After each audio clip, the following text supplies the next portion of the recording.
A 24-year-old American prisoner of war stumbled through the Camp O'Donnell POW camp, searching for water. In desperation, he prayed for help to find something to drink. He'd been in camp only a couple of days, long, torturous days, filled with malaria attacks that shook his body violently with chills, followed by sweating that left him even more dehydrated.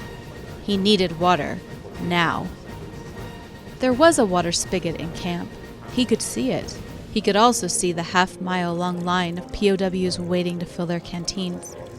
That one spigot was the water source for more than 14,000 prisoners, and the snaking line often was 2,000 men long.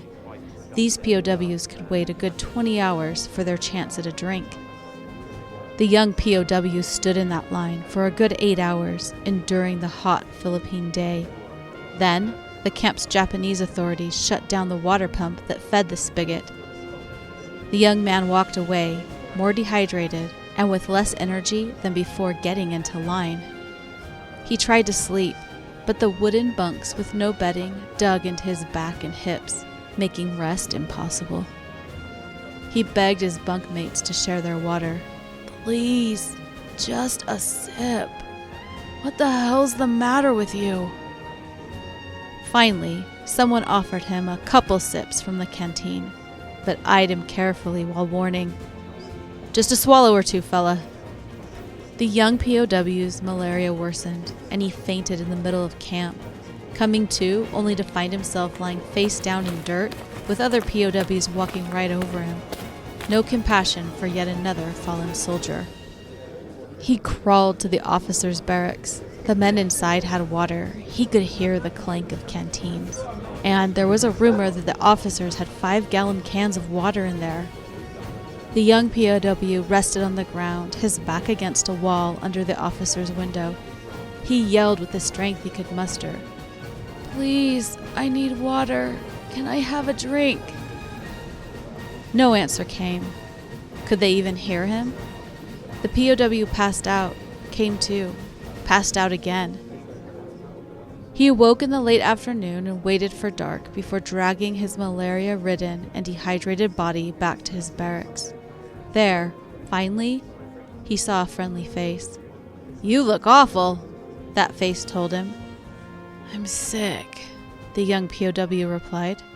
The friend left, returning soon with a few gulps of water and a quinine tablet. The young man took both with gratitude and finally fell asleep. This is Left Behind.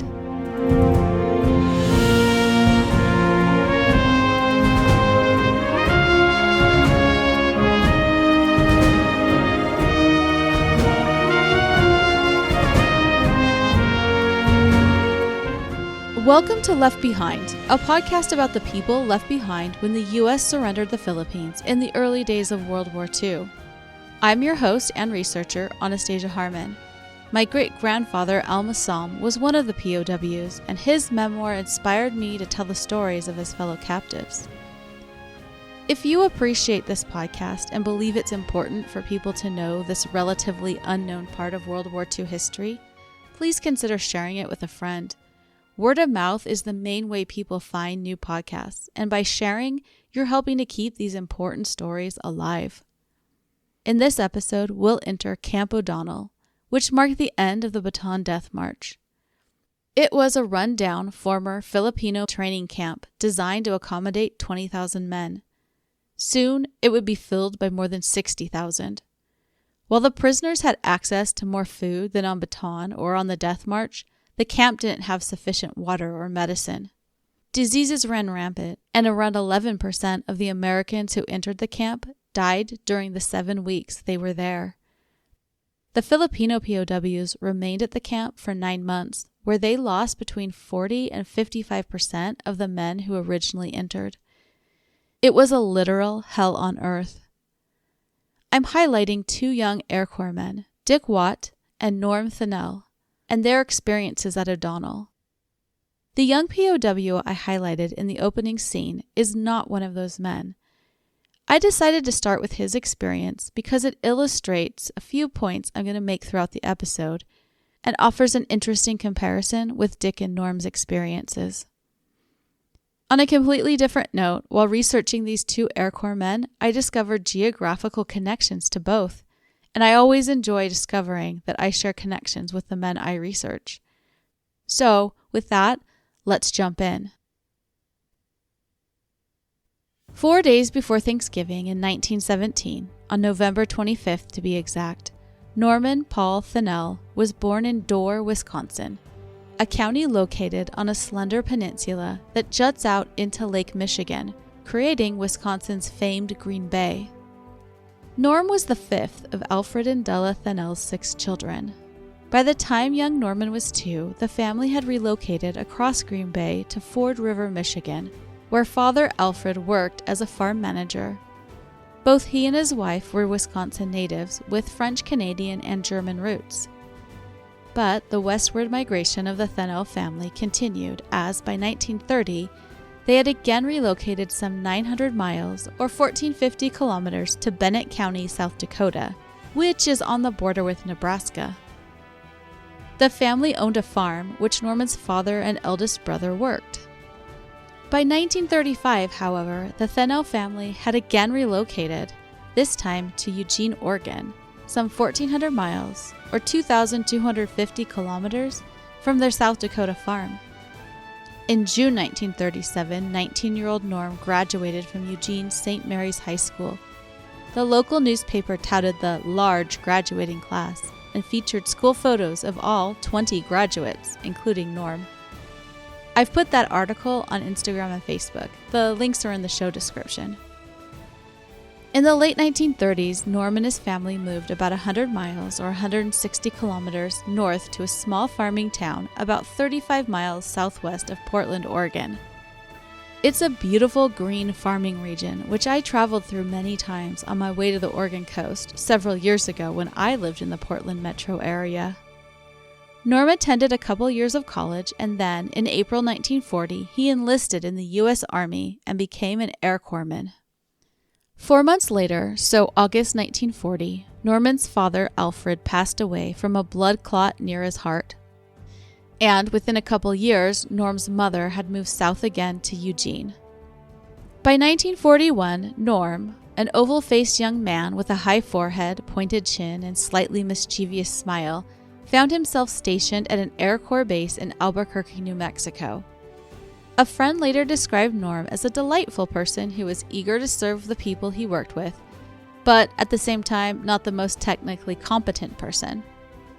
While in Albuquerque, Norm played third base on the Air Base's baseball team. But soon, world events would take him even farther from his Wisconsin birthplace, all the way to the Philippine Islands. While Norman Thenell was en route to the South Pacific island nation, Dick Watt had already been in the tropic paradise for nearly a year. Richard Golden Watt, who went by Golden as a child, was a Utah native, born to Utah natives William and Mabel Watt. His great-grandparents were all Mormon pioneers, who crossed the plains to Utah from the American Midwest in the late 1840s and 50s. One set of great-grandparents even crossed the Atlantic from England before setting out into the American frontier. Golden was born on September 11, 1918, in the small town of Thatcher, which is in the very northwest part of Utah and not far from the Idaho border. As a side note, my husband's grandfather grew up in Thatcher. He was 10 years younger than Golden, so I have no idea if they knew each other. Golden spent his childhood on the family's farm. But when Golden was 9 years old, his 34-year-old mother died, leaving behind 5 children, ages 10 years down to 20 months. Within the next couple of years, Golden's father remarried, and that couple had 6 children together. Golden graduated from Bear River High School in 1936, earning high honors. He was a devout Latter-day Saint and, after high school, served 3 years as a home missionary while also working on the family's farm. But in August 1940, 21-year-old Golden decided to enlist in the U.S. Army Air Corps. He was sent to training in California and eventually was assigned to the 20th Pursuit Squadron as support staff. In late October 1940, the 20th Pursuit Squadron was ordered overseas from their training base at Hamilton Field, which was about 25 miles or 40 kilometers north of San Francisco. Private Richard Golden Watt, who seems to have started going by the nickname Dick once he joined the Air Corps, lined up with the rest of the squadron assembled in front of the hangar, where the field's commanding officer addressed them. Men, you're going to the Philippine Islands. Some of you never to return. Goodbye, good luck, and God bless you. And then the men walked, single file, to waiting trucks, murmuring about the CO's strange words. What in the hell is this guy saying? Some of you never to return. If that's the case, by damn I'm going to change my mind about going.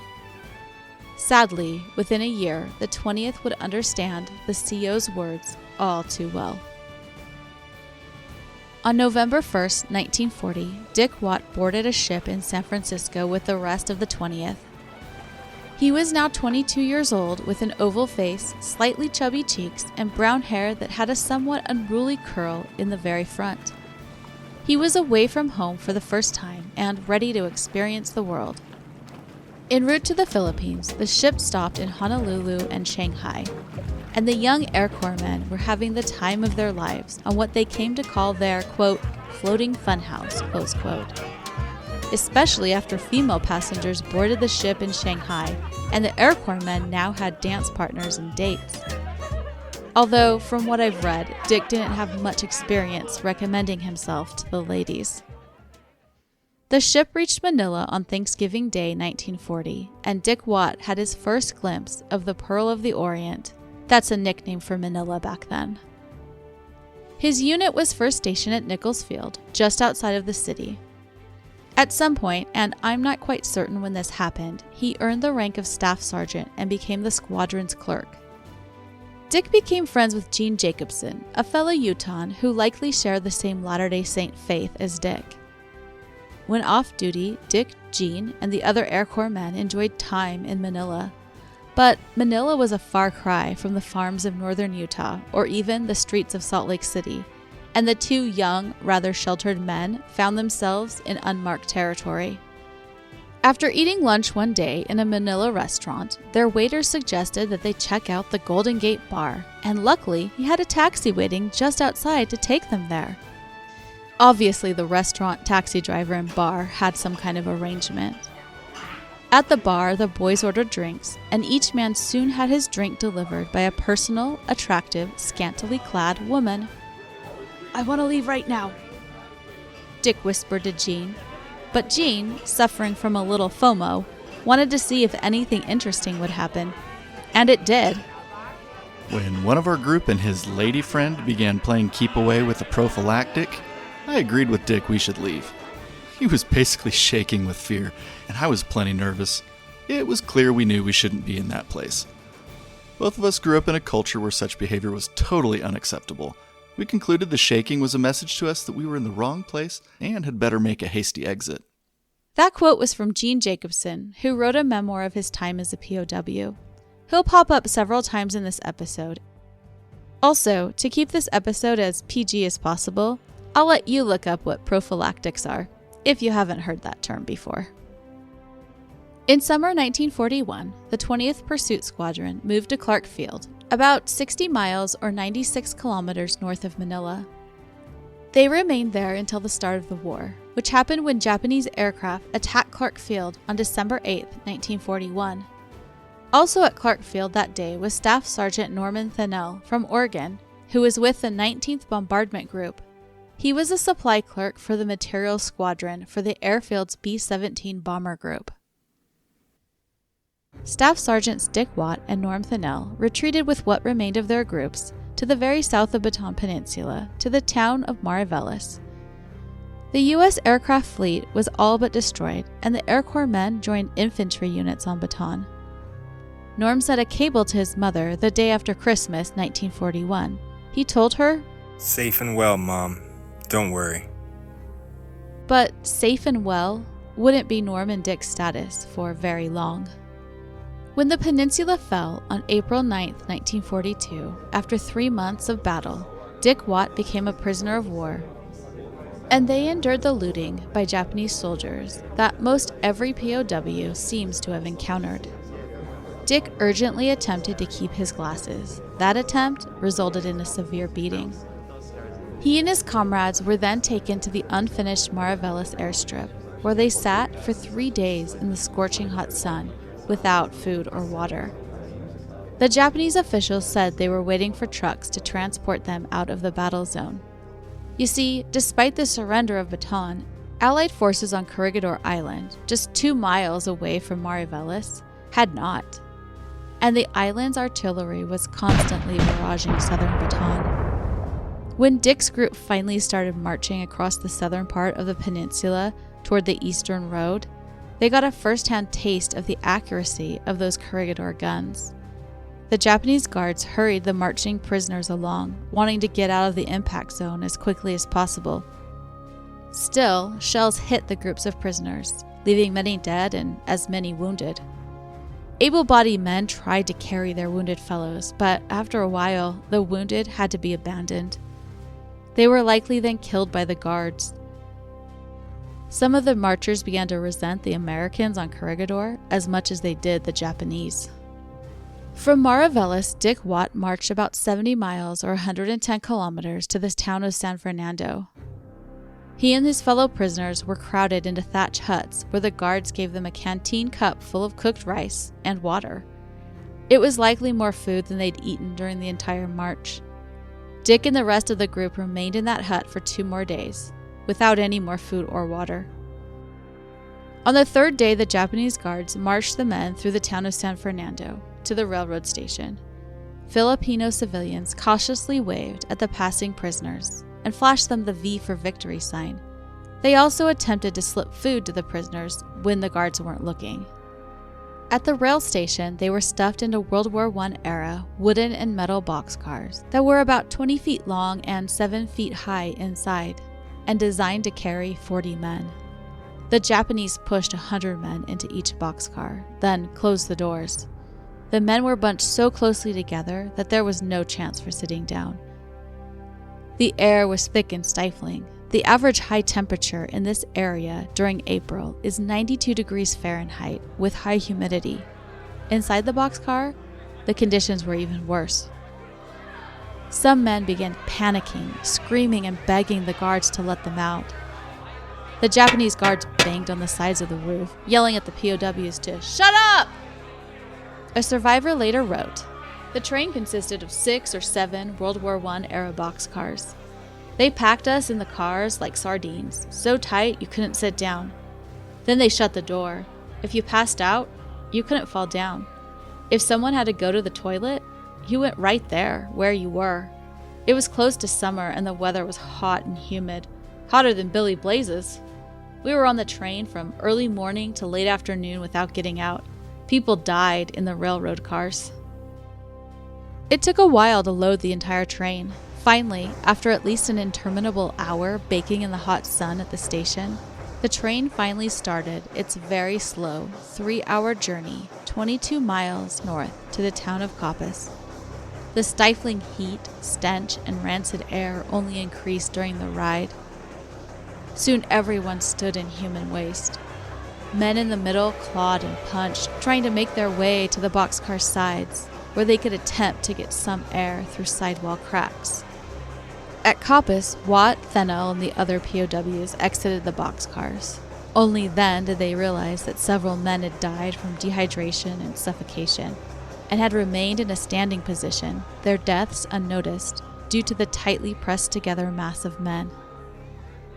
In January 1945, an American POW, liberated from a Philippine POW camp, recalled his experience on the boxcar from San Fernando.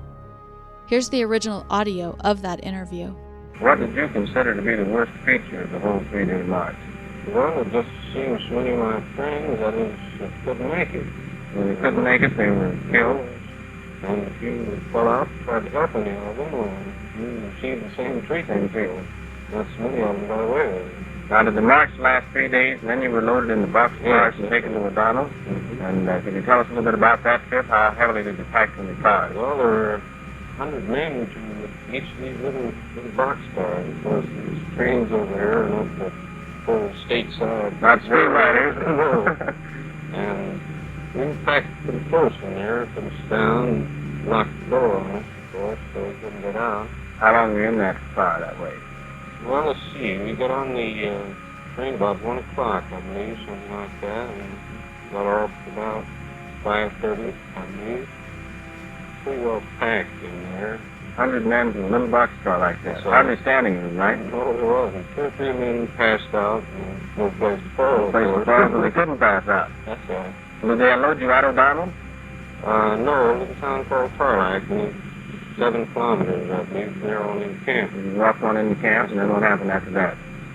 Well, we had to sleep on the ground or wherever we could find a place. No food there for 2 or 3 days, no water either, except what was in the river, and they told us that we had a lot of dysentery in it, so it didn't. Then really you didn't have food for almost a week or so. That's right. Yeah. That's right. As soon as Watt was out of the boxcar, he walked with other men for several hours in 2 columns to Camp O'Donnell. Upon reaching the camp, Watt and the other men were herded into the camp and stood before a platform. A Japanese officer mounted the platform and yelled in Japanese for several minutes. An interpreter then translated. You are prisoners of the Imperial Japanese government. You will be severely punished for what you did on Bataan, and if anyone attempt to escape, he will be found and promptly shot to death. Japan is prepared to fight the Americans for 100 years if it takes that long. In the end, America will be ours. You Americans are nothing but cowards. Japanese soldiers would never surrender to America. You have dishonored your country, your parents, and yourselves. Japanese soldiers would take their own lives before they would surrender. You have shown yourselves to be cowards, and you will be treated with contempt and dishonor. In this speech, we see that the Japanese intended retaliation on the prisoners for the high numbers of Japanese troops killed on Bataan. The Japanese were holding the Americans and Filipinos to the Japanese standard of honor, which was basically a perverted form of the samurai code Bushido. Japanese soldiers believed death preferable to surrender, and that is one of the reasons their casualties were so high on Bataan. Units literally fought to death rather than surrender when outnumbered. There definitely was a huge mindset difference between Japanese military philosophy and Allied. Also, the Japanese were making it abundantly clear to the Americans and Filipinos that they had no intention of abiding by the Geneva Convention's rules of warfare. Also welcoming the incoming men to Camp O'Donnell was Major General Edward King, who was the commander of all Allied forces on Bataan and who had personally surrendered the peninsula.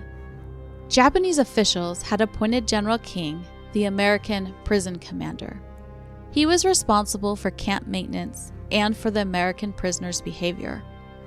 King met the first arriving groups at O'Donnell with a short speech. You men remember this. You didn't give up. I did. I did the surrendering. I surrendered you. You didn't surrender. I'm the one that has the responsibility for that. You let me carry it. All I ask is that you obey the orders of the Japanese so that we do not provoke the enemy any more than it already is. And these weren't idle words. King blamed himself for what his men had and would endure. He had surrendered Bataan Peninsula without orders from higher-ups in an attempt to save all fighting forces under his command from utter destruction and certain death. He had no idea what fate he was surrendering his men to, and he blamed himself for the rest of his life for what the American POWs suffered because of his decision. Episode 24 shares details of King's surrender decision and the guilt he continued to carry. Camp O'Donnell sat on over 600 acres. It was an abandoned Philippine Army training camp that was in disrepair. A road split the camp into 2. One side had 2 sections, a smaller area for Japanese guards and a much larger area for Filipino POWs. The other side of the camp was for the Americans and was split into 4 sections, one each for Army men, Navy men, and Air Corps men, and the 4th section for the sick, a hospital of sorts. As I mentioned before, the camp was designed for 20,000 troops. Eventually, some 60 to 67,000 American and Filipino POWs would be housed there. Now, exact numbers don't exist because records of deaths during the final days of Bataan fighting weren't kept. So it's not known exactly how many men were captured on Bataan. Additionally, records of Bataan Death March deaths weren't created at the time of death either. So historians have to estimate the number of fatalities and survivors. The best estimates I've seen put the O'Donnell arrival numbers at 60 to 67,000 men, Filipino and American. The camp had some barracks with bunks, basically open-air huts made from bamboo and woven roofs and half walls made from plant leaves. The structures provided protection from the harsh sun and other elements for those lucky enough to claim a spot inside one. A POW recorded in his diary, "Shortly after midnight, a storm broke.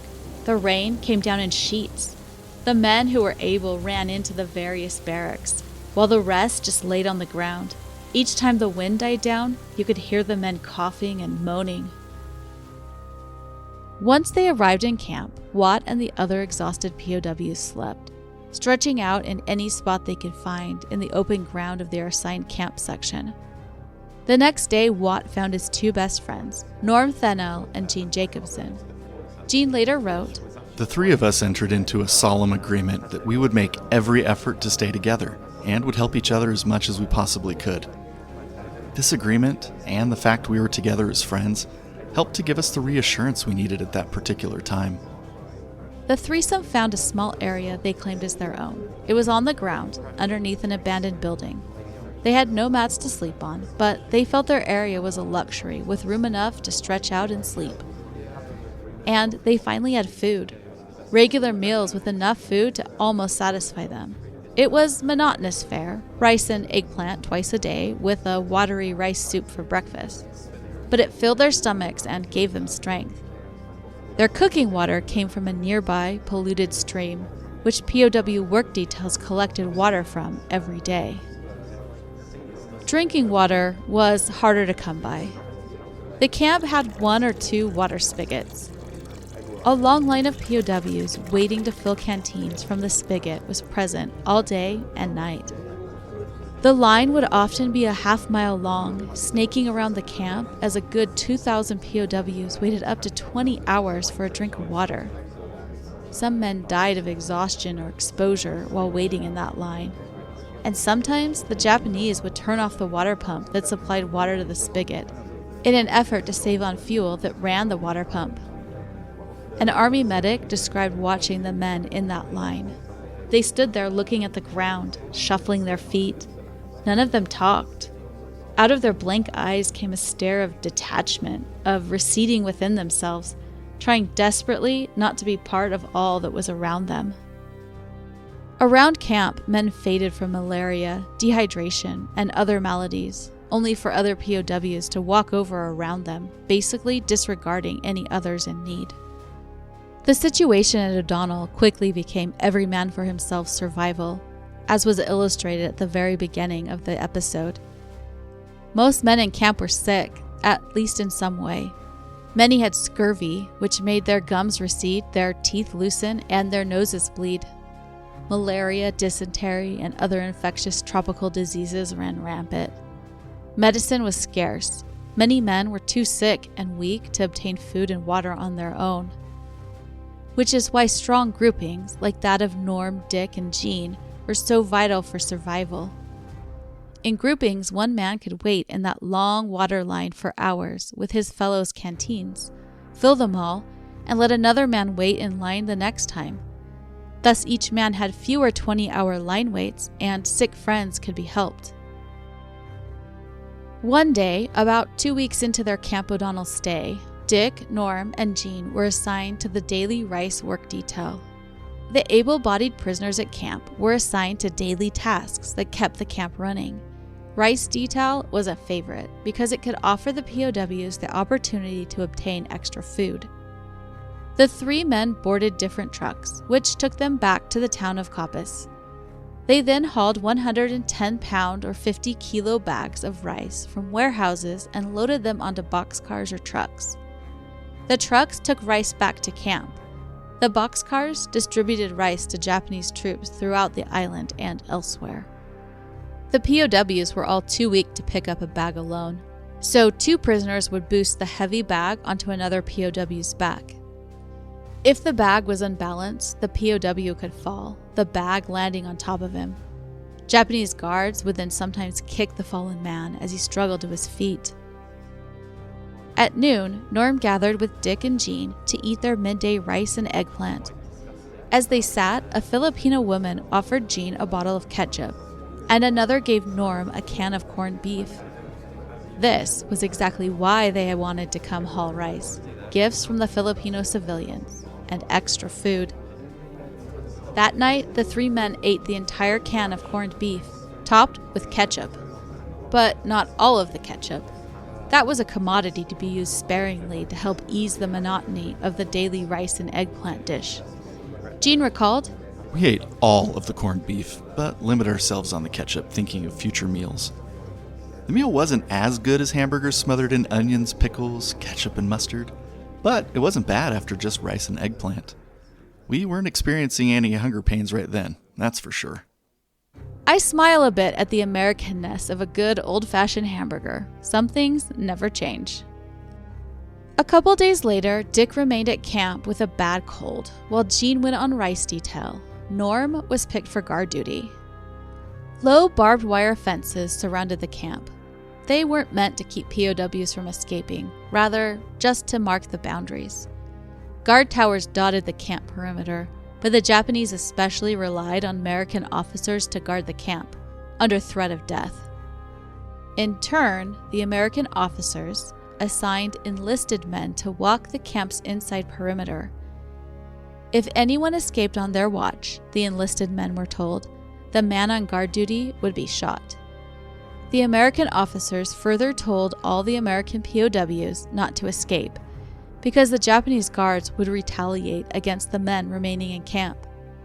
Eventually, at other camps, the POWs were put into groups, and if anyone from that group escaped, the rest of the group would be executed. That barbaric strategy definitely discouraged escape attempts. At day's end, Jean had a handful of money to share with Dick and Norm, and an interesting story to go with it.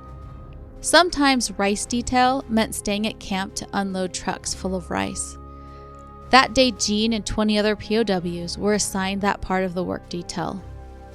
Taking a break after several hours, Jean noticed men going into a storage building one at a time. He learned that in the back corner was a huge pile of sugar cakes, brown sugar molded into 4 to 5 inch cakes. The lure of such a treat was too much. Jean snuck in and took several. Once outside of the building, he hid in the shade by the fence shared with the Filipino side of camp. He greedily stuffed sugar into his mouth. A Filipino officer on the other side of the fence called to him, saying he'd pay for the sugar cakes. At first, Jean declined, until the Filipino officer pointed out that Jean's fellow POWs had thrown caution to the wind and were now basically storming the storage shed to steal sugar cakes. If Jean was caught with those stolen items, he would be punished. Hastily, Jean stuffed the cakes through the fence, exchanging them for a wad of bills. It was just in time, too. As predicted, the Japanese guards discovered the thefts and lined up the men on rice detail. Taking the cakes was stealing from the Japanese imperial government, a crime punishable by death, the POWs were told. The guards then searched the POWs and, I guess in some kind of show of mercy, only severely beat the POWs caught with sugar cakes. Jean had hidden the money in his shoe, so it wasn't found or confiscated by the guards, and he returned to Norm and Dick with a story and money that he divided between the 3 of them. The next day, the 3 friends were assigned to wood hauling detail. Wood hauling detail consisted of loading trucks with bundles of firewood for the camp kitchens. The truck transports often stopped in nearby towns so that Japanese soldiers could purchase items, and sometimes guards would be sympathetic enough to allow the POWs to trade with the civilians. Of course, if guards back at camp decided to search the returning prisoners, those items would be taken and the men beaten, but the chance for more food was worth the risk. On this day of wood hauling detail, Norm, Dick, and Jean decided to ride on different trucks to increase the possibility of having a kind guard. It was an extra large wood order that day, and the three friends worked longer than usual. As they loaded, the Filipino civilians would smile or wink at them, offering what moral support they could without bringing Japanese retribution upon themselves. Their trucks loaded, the men climbed back into the trucks, perching themselves on top of the wood, and headed back to camp. Their split-up strategy worked because Jean came back with 2 cartons of 20 packs of cigarettes. Jean had paid 4 pesos for the lot, but they could sell each pack for 2 pesos, which meant quite the profit. By this point, money was becoming plentiful on the American side of camp, due to trading with the Filipino side. The Filipino POWs seemed to have a never-ending stream of money coming into their side of camp. The Filipino POWs would then turn around and buy items from the American POWs, who could obtain items on their out-of-camp work details that the Filipino POWs couldn't obtain. These transactions had to be quick and subtle. When the American work details arrived back at camp, in the road area that separated the American side from the Filipino side of camp, Filipino POWs would line the fence, calling to the Americans to find out what the men had. The exchanges were faith-based, in the sense that the Filipino had to believe the American was passing over the item they claimed to possess, and the American having to believe the Filipino was giving them a fair amount of money. Often these exchanges were too fast to settle on a price, and it all had to be done before the guards got wary and began to punish POWs. Dick and Norm both came back from that wood hauling detail with a few cans of food and bottles of ketchup. The threesome ate well that night, while Jean divided his cigarette earnings. The next several days, however, brought a much more unpleasant work detail for Norm, Dick, and Jean: the burial detail. The hospital section of camp was more like a house of horrors. One O'Donnell survivor said, "Of all the buildings in the camp, none was regarded by the captives with such awe and fatal fascination as was the hospital. If it could even be called a hospital, it was merely a place for men to go to die." The hospital was an empty building where sick men lay on the floor, which was covered with filth and human waste. Many of these men were sick with dysentery, which causes extreme diarrhea, but the sick men were too weak to get to the latrines. The rancid air in the building was thick with flies. There was little medicine or medical care. Another O'Donnell survivor described, "The men in the ward were practically nothing but skin and bones, and they had open ulcers on their hips, on their knees, and on their shoulders. Maggots were eating on the open wounds.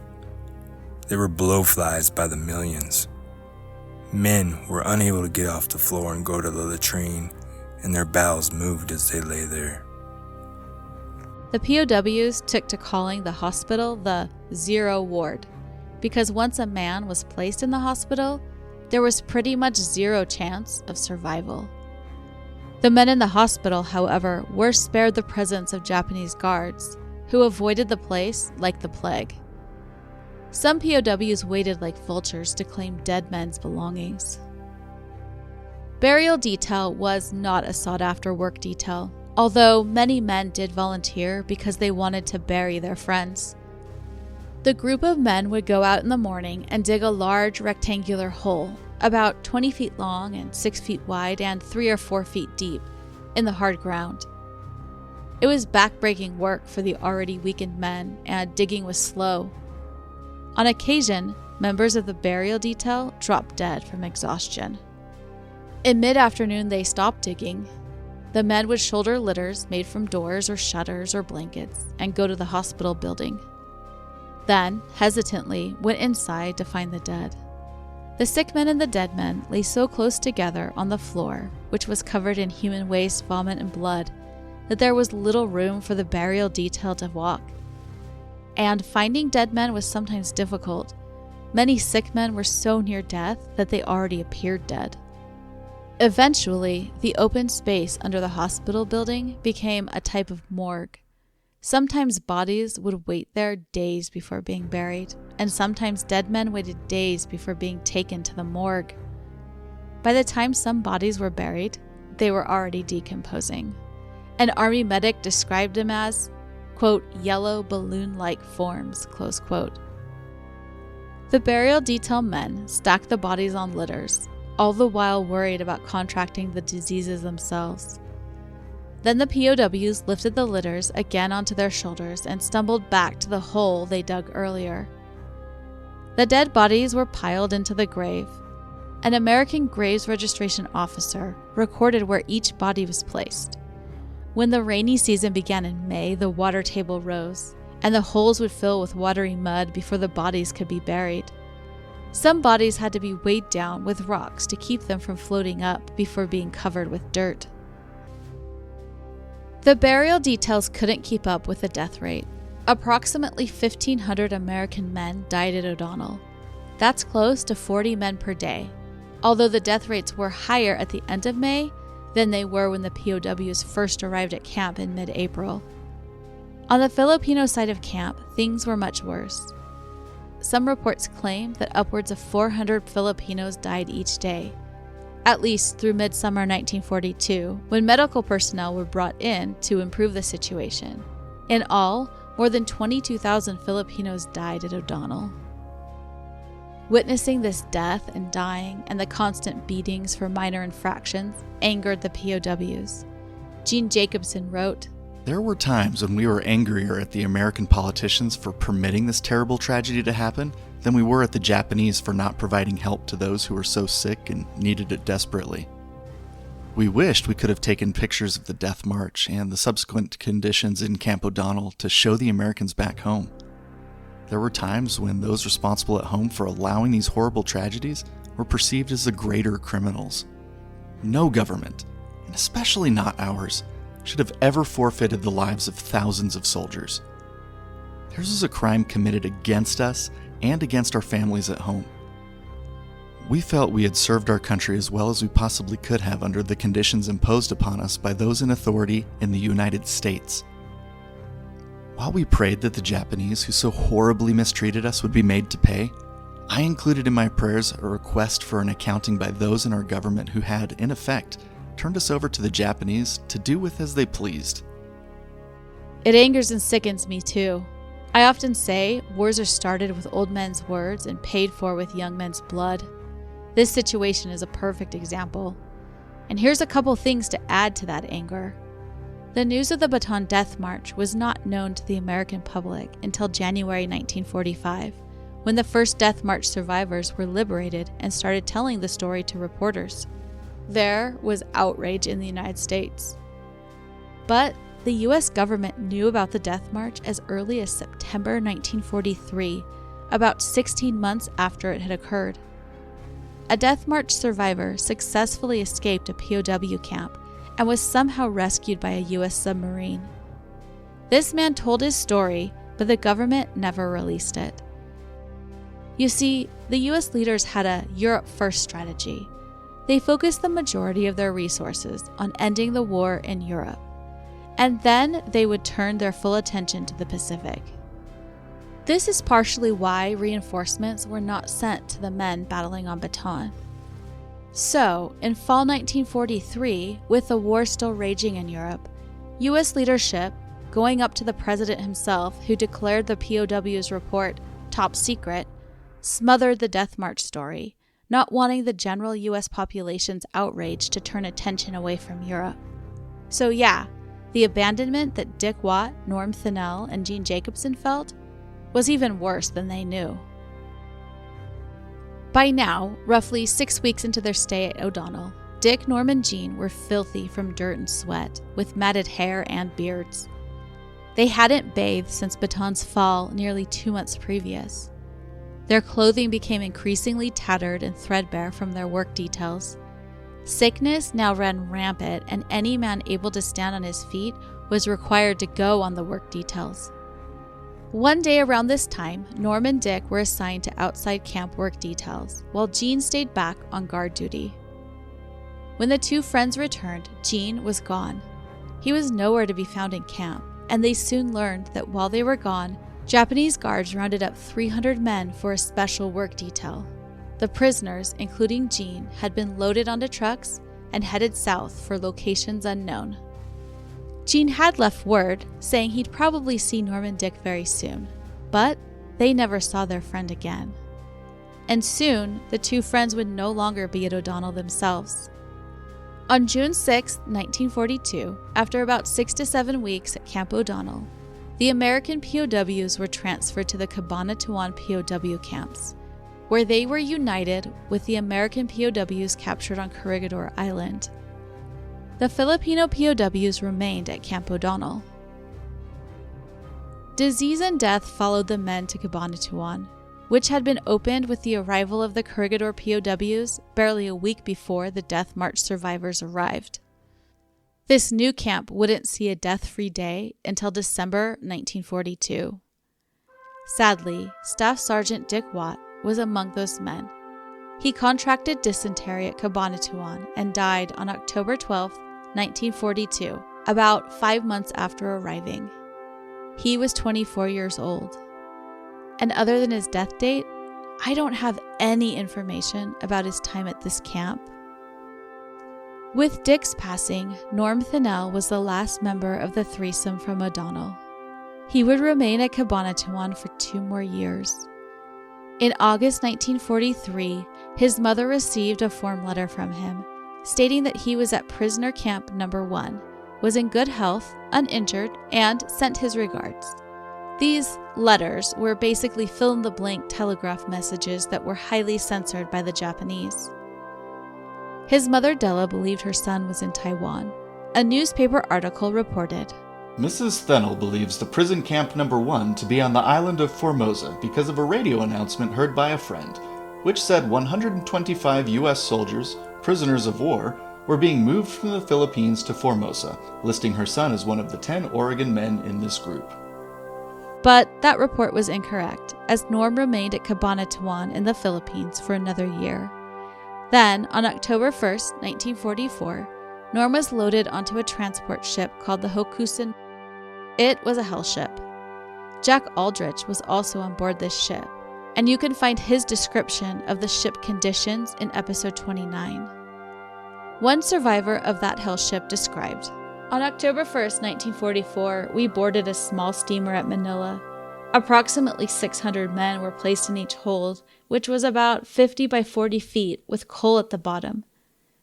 We lost 39 men in all, due to heat prostration and lack of water. 26-year-old Norman Thenell was among those men. He died on October 6, 1944, from exhaustion, dehydration, and possibly pneumonia. His body was put into the South China Sea, and today his name appears on the tablets of the missing at Manila American Cemetery. A year later, Norm's mother Della received official word of her son's death from the military. But by then, she'd already heard the news. A local newspaper reported, Mrs. Thenell said that she first heard of her son's death through a friend of Norman who wrote from a convalescent hospital. The friend told Mrs. Thenell that her son had pneumonia, but was taken aboard the prison ship without regard for his condition and died while crossing the China Sea.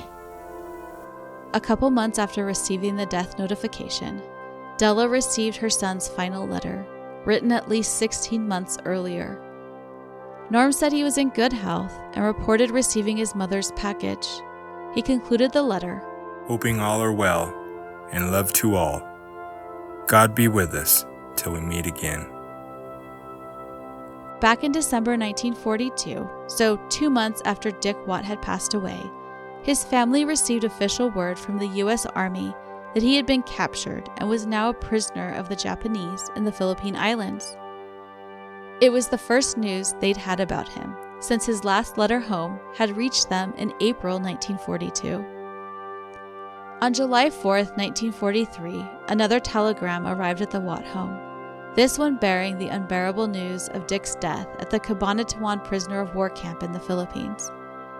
Several local newspapers reported his death date as June 29, 1943, mere days before that telegram had arrived at the Watt home. I'm not certain where that information came from, but that date became his official death date on all his military records. That is, however, until 1945, when Dick's death date was updated on his official military death record to October 12, 1942. By 1945, the U.S. Army had access to the Cabanatuan POW camp death reports and were able to update Dick's death date and cause. However, to this day, many of Dick's military records state June 29, 1943 as his death date. More than 7 years after Dick's death, on November 10, 1949, his remains returned to Utah, arriving in his hometown by rail car. The community honored him with a memorial service, complete with full military honors from the American Legion and the VFW. Today, Dick Watt rests at the Thatcher Bothwell City Cemetery in northern Utah. His grave marker lists his death date as June 29, 1943, which was done, according to the military's headstone records, at request of Dick's father, William. This detail makes me wonder whether William Watt was ever made aware of his son's true death date, or if he simply chose to remember his son's passing as happening in the summer of 1943. Some 60 years later, in 2004, Dick and Norm's friend Gene Jacobson wrote a memoir of his war experience, which is where I found the stories about Norm and Dick. Without this memoir, I wouldn't have been able to tell their stories. And I'll share the rest of Gene's war story in an upcoming episode.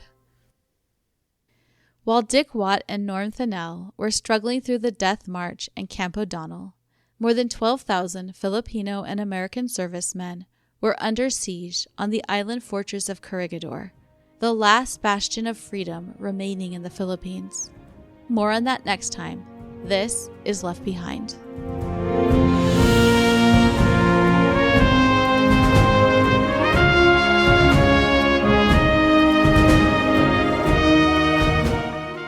Thanks for listening. You can find pictures, maps, and sources about Dick Watt, Norm Thenell, and Camp O'Donnell on the Left Behind Facebook page and website, and on Instagram at Left Behind Podcast. The links are in the show description. If you enjoy this podcast, please subscribe so you'll know when I drop a new episode, and consider leaving a review wherever you listen to podcasts. Left Behind is researched, written, and produced by me, Anastasia Harmon. Voiceovers by Tyler Harmon and Mike Davis. Dramatizations are based on historical research, although some creative liberty is taken with dialogue. And I'll be back next time with the story of the 4th Marines on Corregidor Island.